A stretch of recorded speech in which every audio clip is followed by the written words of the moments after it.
I'm feeling overjoyed because I saved a family from making a big mistake in the move they were going to make for their loved one.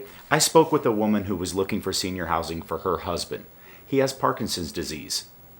He's been living at home with her as the primary caregiver. He had an accident and he's in the hospital. The care was already too hard. She said she should have made the move a long time ago, but she's just tried to put it off as long as possible. But now with the change of condition and he's going to be needing more care, she cannot bring him back home, and the hospital has told her that as well. So she has less than 5 days to find a place. That's not very long, as I'm sure you can imagine, but it's longer than a lot of people are given. She also has a place that she looked at that is promising her $3,500 a month. And as soon as I hear that, I just get so frustrated.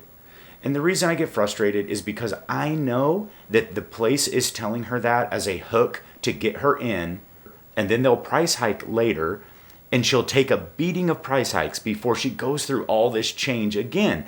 Because as we've talked about in previous videos, and as you know if you're going through this, change is really, really hard.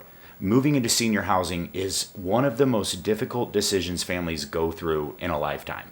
As much as change is hard and it's difficult, and that stinks for everybody, but large companies know that change is hard and difficult, and they know if they get you in the door and they get you staying there and you say your max budget is $4,500 a month, they know they can price hike you to probably $5,000 or more before you decide to move your loved one out, at which time maybe they'll work with you.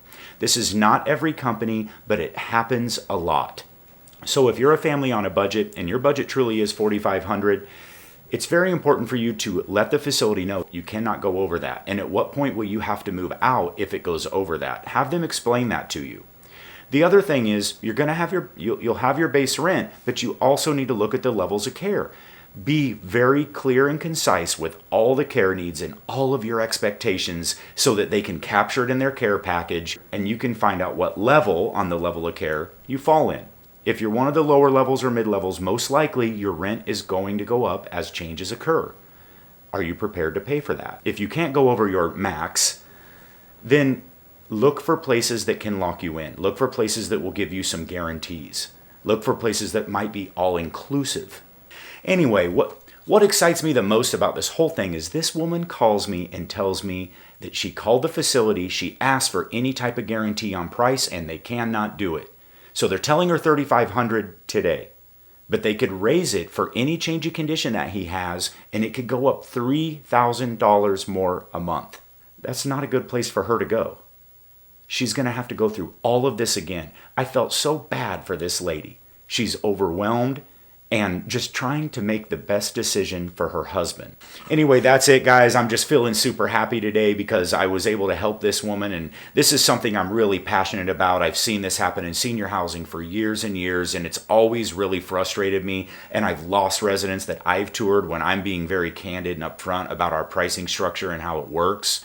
If you're a family or loved one looking to move to senior housing, most places that you go to, you're going to have some sort of upfront fee. They might call it a community fee or a move-in fee or a refurbishment fee.